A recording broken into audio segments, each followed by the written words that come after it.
नाज़रीन अस्सलामु अलैकुम वरहमतुल्लाहि वबरकातुह। सीधी बात के ताज़ा तरीन प्राइम टाइम में आप लोगों का इस्तकबाल है। नाज़रीन मैं अंसार अजीज़ नदवी इस वक्त आप लोगों के सामने कुछ अहम तरीन खबरों पर तबसरे लेकर के हाजिर हुआ हूँ।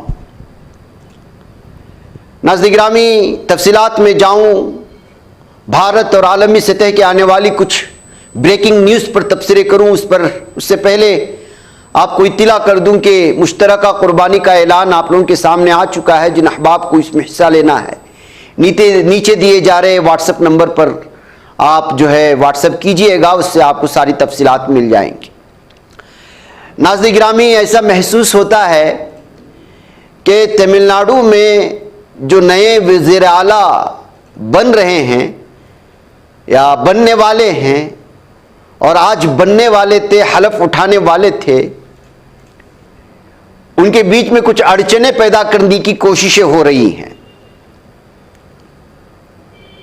तमिलनाडु को आज एक नया वजीर आला मिलने वाला था, लेकिन हालात अचानक बदले हुए मालूम पड़ रहे हैं। रियासत में सियासी हलचल बहुत बढ़ गई क्योंकि टीवीके के चीफ थलपति विजय की हलफबर्दारी मुलतवी हो गई। मीडिया रिपोर्ट्स के मुताबिक गवर्नर विश्वनाथ आर्लेकर के जरिए टीवीके से अक्सरियत के लिए जरूरी 118 अरकान असेंबली की हिमायत का खत तलब किए जाने के बाद विजय की आज मुजव्वजा हलफबर्दारी मुलतवी हो गई। इस दरमियान हुकूमत की तरफ से विजय को दी गई प्रोटोकॉल सिक्योरिटी भी वापस ले ली गई। हालांकि बुनियादी पायलट सिक्योरिटी जारी रहेगी। काबिल जिक्र बात यह है कि आज ही गवर्नर विश्वनाथ आर्लेकर रवाना हो रहे हैं। आर्लेकर फिलहाल केरला के गवर्नर हैं, उन्हें तमिलनाडु की इजाफी जिम्मेदारी सौंपी गई। उम्मीद की जा रही थी कि सुबह 10 से 11:30 बजे के दरमियान विजय तमिलनाडु के वजीर आला के ओहदे का हलफ लेंगे, क्योंकि टीवीके के असेंबली इंतखाब में सबसे बड़ी पार्टी बनकर सामने आई। कांग्रेस के 5 अरकान असेंबली की हिमायत के साथ मजमूई तौर पर 112 अरकान असेंबली की हिमायत वाला खत गवर्नर को सौंप भी दिया। चूंकि विजय 2 सीटों से फतेयाब हुए हैं, इसलिए टीवीके की सीटें 107 मानी जा रही हैं, इसलिए कि एक तो उनको छोड़ना पड़ेगा। तो टीवीके के बायामास पार्टी वीसीके और पीएमके से बातचीत चल रही है, लेकिन कुछ भी फाइनल होने में थोड़ा वक्त दरकार है। इस दरमियान कांग्रेस ने गवर्नर पर हालात को पेचीदा बनाने का संगीन इल्जाम आयद किया। कांग्रेस का कहना है कि सबसे बड़ी पार्टी के लीडर को हुकूमत बनाने के लिए मदऊ करना गवर्नर की आईनी जिम्मेदारी है और अक्सरियत के नाम पर विजय को गैर जरूरी तरीके से परेशान किया जा रहा है। गवर्नर के रुख को देखते हुए टीवीके ने इस पूरे मामले में कानूनी माहिरीन की राय लेने का फैसला किया। बहरहाल आज डीएम के कानून साज पार्टी की मीटिंग भी होने वाली है, जिसमें हिज़्ब इख्तिलाफ के कायद का इंतखाब और पार्टी की आइंदा की हिकमत अमली पर तबादिले ख्याल किया जाएगा। लेकिन देखिए, जिन्होंने अक्सरियत हासिल की है वो खुद पार्टी बनाना चाहते हैं। जाहिर सी बात है कि कुछ आज़ाद उम्मीदवारों को लेंगे जिन्होंने जीत दर्ज की है, तो अब उनसे भावताव तो होगा। हर आदमी इतनी बड़ी हुकूमत को सपोर्ट करने के लिए अपने कुछ ना कुछ चीज़ें सामने रखेगा कि भाई हमें आप कौन सी मिनिस्ट्री देंगे, क्या देंगे, कैसे करेंगे। मिनिस्ट्री नहीं दे रहे हैं तो फिर क्या कुछ आप हमारे लिए फ़ायदा पहुंचा सकते हैं। ये तो सियासत में खुली हुई किताब है, हर आदमी मौके का फ़ायदा उठाना चाहता है। अब विजय थलपति को अक्सरियत तो मिल गई, लेकिन जाहिर सी बात है कि हुकूमत बनाने के लिए जितनी सीटें दरकार थी वो नहीं मिली। 5 सीटें जो कांग्रेस के पास थी उन्होंने उनको दे दिया, उसके पास दूसरा ऑप्शन नहीं था। जाहिर सी बात है कि अपनी साख को बेहतर बनाने के लिए विजय के साथ मिलकर के अपनी भी कुछ पोजीशन बना लेते, इसलिए बगैर कुछ लालच के उन्होंने कहा कि हमारे तो ये शर्तें हैं, और फिर वो जुड़ गए। बाकी जो उम्मीदवार हैं वो अपना अपना कुछ रख रहे हैं। अब जाहिर सी बात है, इतनी बड़ी कामयाबी को लेकर के गवर्नर साहब और गवर्नर और विजय को करीब करने की कोशिश की थी बीजेपी ने। बीजेपी की बात नहीं मानी और बीजेपी की मुखालिफत में विजय आए थे। अब उससे बढ़कर के जो हरीफ है बीजेपी की कांग्रेस, उनका सपोर्ट ले लिया, तो थोड़ा बहुत तकलीफ देना तो बनता है। तो इसीलिए जाहिर सी बात है गवर्नर्स जो भी होते हैं वो मरकजी हुकूमत के इशारों पर ही काम करते हैं, तो थोड़ा बहुत इनको झेलने देंगे कि अचानक आपको कुर्सी उठा कर ये कैसे दे दे भाई, थोड़ा झेलो। इस वजह से ये सारी चीज़ें हो रही हैं। ये कहते हुए लोगों ने सोशल मीडिया पर गवर्नर की इस रवैये को लेकर के बीजेपी को तनकीद कर रहे हैं कि बीजेपी के इशारे पर गवर्नर इस तरह का कर रहे कहते हुए। बहकैफ नाज़रीन गिरामी, तमिलनाडु असेंबली में आपको मालूम होना चाहिए कि मुस्लिम नुमाइंदगी में भी इजाफा हुआ है। विजय की पार्टी से खातून उम्मीदवार ताहिरा भी कामयाब हुई हैं, जिनके चर्चे हैं। हतमी नताइज के मुताबिक नई तमिलनाडु असेंबली में 9 मुस्लिम एमएलए मुंतखब हुए, जो 2021 के इंतखाबात के मुकाबले में 2 ज्यादा है, जब 7 मुस्लिम उम्मीदवार कामयाब हुए थे। 2026 के इंतखाबात में कामयाब होने वाले मुस्लिम अरकान में 3 अरकान अदाकार विजय की टीवी के और एम के स्टालिन की डीएमके से ताल्लुक रखते हैं, जबकि दीगर में 2 अरकान इंडियन यूनियन मुस्लिम लीग और 1 रुकन कांग्रेस पार्टी से मुंतखब हुआ है। जैसे टीवी के से ताहिरा, रानीपेट से मोहम्मद फरवाज जे अर्थांगी से और मधुर बदरुद्दीन मदुराई सेंट्रल से कामयाब हुए। डीएमके से समीम अंसारी, एम चिदम्बरम और एमएच जवाहिरुल्लाह नागापट्टनम और एम अब्दुल वहाब पालायम कोटानी से मुंतखब होकर के इस वक्त सामने आए हैं। बहरकैफ थोड़ा बहुत जो है इजाफा हुआ है तमिलनाडु में मुस्लिम नुमाइंदगी में। नाज़रीन गिरामी, अब मगरिबी बंगाल की बात करते हैं। मगरिबी बंगाल में तो ऐसी सूरत हाल है कि सुवेंदु अधिकारी के जो है पीए को ही उड़ा दिया गया है गोली मार करके। करीबी मुआविन माने जाते हैं। इसके बाद से माहौल में इस कदर कशीदगी पाई जा रही है। कल हमने साफ और वाज़े तौर पर कई इलाकों का नाम लेकर के बताया था कि किस तरह से जो है वहाँ पर तशद्दुद जारी है। मुसलमान घरों के सामने लोग जमा होकर के किस किस तरह की आवाज़ें लगा रहे हैं। टीएमसी के लीडरान को धमकियाँ दी जा रही हैं, घर से बाहर निकलने पर मारने की बातें हो रही हैं। तो ऐसे में चंद्रनाथ रथ, जो कि सुवेंदु अधिकारी के पर्सनल सेक्रेटरी और निहायत करीबी साथी समझे जाते थे, मध्याम गिराम में उनको गोली मार करके जो है कत्ल कर दिया गया है नामालूम हमलावरों की जानिब से। सुवेंदु अधिकारी बीजेपी के बड़े जो है लीडर माने जाते हैं और जाहिर सी बात है अब जो है सबसे पहला नाम मगरिबी बंगाल की सीएम की फहरिस्त में इन्हीं का आ रहा है, जबकि कुछ सीनियर लीडरान की भी आ रहे हैं या कुछ उन अराकीन असेंबली का भी नाम आ रहा है जो बार बार मगरिबी बंगाल में जीत दर्ज किए हैं इससे पहले भी। ऐसे में सुवेंदु अधिकारी के पर्सनल सेक्रेटरी को इस तरह से गोली मारकर के कत्ल कर देना, जब हालात बहुत ही ख़तरनाक हो चुके हैं, तो मगरिबी बंगाल में ऐसा महसूस होता है कि हालात बहुत जल्द मामूल पर आने वाले नहीं हैं। बदले की सियासत, एक दूसरे को बदला लेना, ये सारी चीज़ें इस वक्त बहुत ख़तरनाक शक्ल इख्तियार करते जा रहे हैं, जिसके चलते बांग्लादेश ने भी धमकी दे दी है। और वो बांग्लादेश पूरी जो है इस वक्त करीब से मगरिबी बंगाल के इन तमाम हालात पर नज़र रखे हुए है।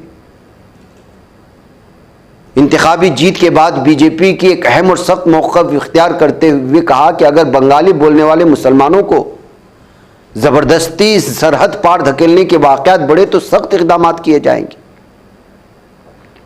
बांग्लादेश के एक वज़ीर ख़ारिजा है खलीलुर रहमान, उन्होंने कहा कि ऐसी किसी भी कार्रवाई को बर्दाश्त नहीं किया जाएगा और मुल्क अपने खुद मुख्तारी की तहफ़्फ़ुज़ के लिए मुनासिब रद्द-ए-अमल देगा। पुश इन या पुश बैक से मुराद वो इल्ज़ामात हैं जिनके मुताबिक सरहदी फोर्सेस बाज़ अफराद को ज़बरदस्ती बांग्लादेश की हुदूद में धकेल देती है, जबकि नाक़िदीन का कहना है इनमें से कई अफराद के पास हिंदुस्तानी शहरियत के दस्तावेज़ात भी होते हैं। रिपोर्ट्स के मुताबिक गुज़िश्ता बरसों में हज़ारों अफराद को इस तरह सरहद पार भेजने के इल्ज़ामात सामने आए, जिनमें कुछ हिंदुस्तानी शहरी भी शामिल थे। तो ये सरहदों पर फिर से जो है मामले बिगड़ेंगे और इसी सूरत हाल होगी। एक तरफ बांग्लादेश का ये सूरत हाल है और यहाँ अंदरूनी सतह पर ऐसी खाना जंगी जारी हो चुकी है। उधर मगरिबी बंगाल में सियासी हालात और गर्म हो गए जब ममता बनर्जी ने कहा कि हम जो है वो अपने ओहदे से इस्तीफ़ा नहीं देंगे, सुप्रीम कोर्ट का दरवाज़ा खटखटाएंगी जीत के खिलाफ और अपनी शिकस्त के खिलाफ। नौ से अब उससे बढ़कर की एक और ख़तरनाक खबर जो आज आ रही है ताज़ा, वो ये है कि 9 से 10 अराकीन असेंबली जो है वो लापता बताए जा रहे हैं तृणमूल कांग्रेस के। अब इनको लापता करवाया गया है, किसी की धमकियां आ रही हैं, क्या कुछ समझ में नहीं आ रहा है। इंतखाबी शिकस्त के बाद तृणमूल कांग्रेस ने जो सबसे पहले मीटिंग की, अब खबर यह आ रही है कि उस मीटिंग में 9 से 10 अरकान असेंबली शरीक ही नहीं हुए। तो गए कहां? 70 लोगों ने शिरकत की, बाकी 10 कहां गए? अब मुख्तलिफ किस्म की क़ियास आराइयाँ पेश की जा रही हैं कि गैर हाजिरी के बाद पार्टी में इख्तिलाफात, अंदरूनी तकसीम, या फिर उनको कहीं धमकियाँ तो नहीं मिल रही हैं, वगैरह वगैरह वगैरह। तो मतलब ये है कि मगरबी बंगाल में सूरत हाल अपनी इंतहा को पहुँच रही है। अगले दिनों में किस तरह की सूरत हाल बनती है कुछ कहा नहीं जा सकता। और अगर टीएमसी के कारकुनान और बीजेपी के कारकुनान इस तरह मोहल्ले और नुक्कड़ों पर एक दूसरे की तो फिर कानून और फिर कानून की पासदारी और लॉ एंड ऑर्डर का क्या मामला होगा, इस बात को लेकर बिलखुसूस अक़लियती मुसलमानों को लेकर के, उनके तहफ़्फ़ुज़ को लेकर के इस वक्त जो है बहुत ज़्यादा तशवीश पाई जा रही है। नाज़रीन गिरामी, ये जो सियासी दुश्मनियां हैं आजकल के दौर में वो इस कदर इंतहा को पहुंच चुकी है कि कोई भी रियासत इससे अब बच नहीं रहा है। करीमनगर में हुजूराबाद की बीआरएस रुकन असेंबली कौशिक रेड्डी के एमएलए कैंप ऑफिस पर हमले का वाकया पेश आया तेलंगाना में, जिसके बाद इलाके में कशीदगी फैल गई। इत्तलात के मुताबिक बीआरएस रुकन असेंबली कौशिक रेड्डी की जानिब से मरकजी वजीर बंडी संजय के खिलाफ किए गए मुतनाज़ा रिमार्क्स के बाद सूरत हाल बिगड़ गई। एक दूसरे पर हमले शुरू हो गए, कायदीन पर एक दूसरे पर हमले शुरू हो गए। ये इस वक्त भारत की वो सूरत हाल है नाज़रीन गिरामी जो अलग ही जो है नक्शा पेश कर रही है। अब आइए एक और, आसाम में मुस्लिम दुश्मनी, मुसलमानों के खिलाफ नफरत, मुसलमानों के खिलाफ नफरत भड़काने का सिलसिला कहां तक और किस हद तक पहुंचा हुआ है। आसाम में इंतखाबी मुहिम के दौरान पेश किए गए एक ड्रामे ने इस वक्त शदीद तनाज़ा खड़ा कर दिया। वो वीडियो वायरल हो रही है, उसकी तस्वीरें सामने आ रही हैं, जिसमें एक मुस्लिम खानदान के घर को बुलडोज कराते हुए, गिराते हुए दिखाया गया है। अदाकार एक फर्जी बुलडोजर के जरिए एक झोपड़ी नुमा मकान को गिराता है, जबकि मुस्लिम किरदारों को बेबस रोते हुए दिखाया जाता है। और बाज़ मनाजिर में पुलिस एहलकारों को खानदान पर लाठीचार्ज करते हुए पेश किया गया, जिस पर हाजरीन हंसते हुए नजर आते हैं। यानी कि मुसलमानों पर जुल्म व जबर किया जाना दूसरों के लिए तमाशा है। अब उसके ड्रामे बनाए जा रहे हैं, नुक्कड़ के नाटक बनाए जा रहे हैं। आसाम में मुस्लिम और इस्लाम दुश्मनी की ये इंतहा है नाज़रीन गिरामी, और उसको देखने वाले लोग इस सारे तमाशे को, जो हकीकत की अक्कासी करती है कि किस तरह से वहाँ की जालिम हुकूमत मुसलमानों के पीछे पड़ी हुई है, उनके घरों को गिराने के पीछे पड़ी हुई है, और सारे कानून की धज्जियाँ उड़ा रही है, सेकुलरिज्म की धज्जियाँ उड़ाई जा रही हैं, आईन की उड़ाई जा रही है, जमहूरियत की उड़ाई जा रही हैं। और इस तमाशे को वहाँ का आम आदमी हंसते हुए देखता है, उस पर किसी तरह की नकीर भी नहीं करता, तनकीद भी नहीं करता। ये इस वक्त आसाम और बिलखुसूस जो है उन स्टेट्स की, उन रियासतों की हालात है जहाँ पर बीजेपी इस वक्त हुकूमत कर रही है, कि बीजेपी आने के बाद मुसलमानों के हालात क्या कर दिए गए हैं, उसकी वो तस्वीर पेश करने की कोशिशें होती। तो नाज़रीन गिरामी, ये भारत की कुछ अहम तरीन खबरें थी जो आपके सामने रखना ज़रूरी था। अब आइए आलमी सतह पर क्या इस वक्त जो है कुछ बदलाव आया है।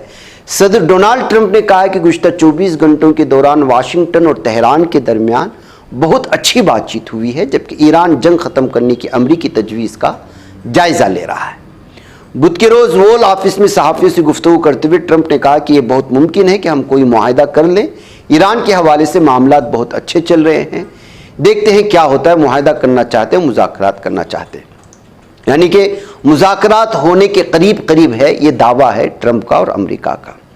उधर अक़वाम मुत्तहिदा में शिमाली कोरिया के सफ़ीर किम सोंग का कहना है कि उनके मुल्क की एटमी ताकत की हैसियत बैरूनी बयानात या दावों की बुनियाद पर तब्दील नहीं होगी।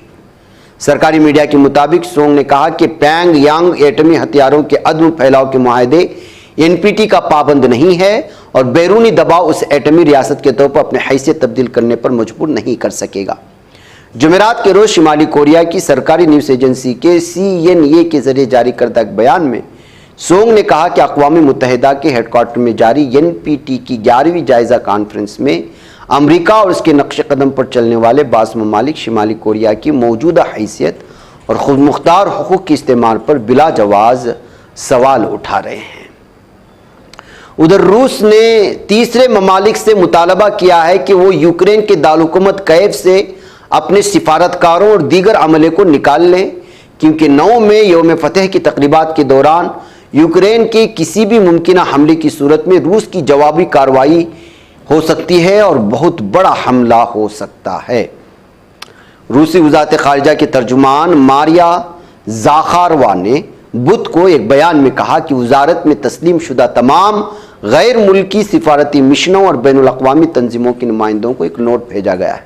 मतलब यह है कि अगर कैफ यानी यूक्रेन कोई शरारत करता है तो फिर कैफ में बहुत बड़े धमाके करेगा रशिया, और इस बार बहुत बड़े पैमाने पर हो सकता है। ये जो है कहते हुए पेश की तौर पर तमाम वो ममालिक जिनके सिफारत खाने कैफ में मौजूद हैं वहाँ से हटाने का उन्होंने जो है अपील की है। नाज़रीन गिरामी, उधर जालिम सहनी दरिंदों ने जुनूबी लबनान के 12 गाँव के रिहायशियों को मनसूबाबंद हमलों से कबल फौरी तौर पर अपने घर खाली करने की वार्निंग जारी कर दी है।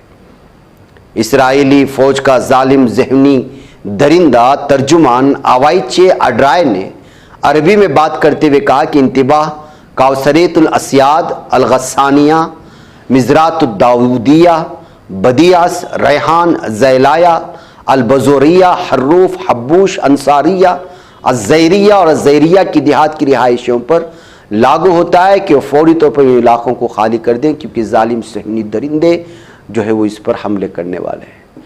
अपने घरों को फौरी तौर पर खाली करो, कम से कम 1000 मीटर दूर खुले इलाकों में आप चले जाएं। ये इस वक्त खुली धमकी देकर के जालिम सहनी दरिंदे लबनान पर हमले कर रहे हैं। नाज़रीन, मुझे इजाज़त दें। अस्सलामु अलैकुम रहमतुल्लाहि व बरकातहू।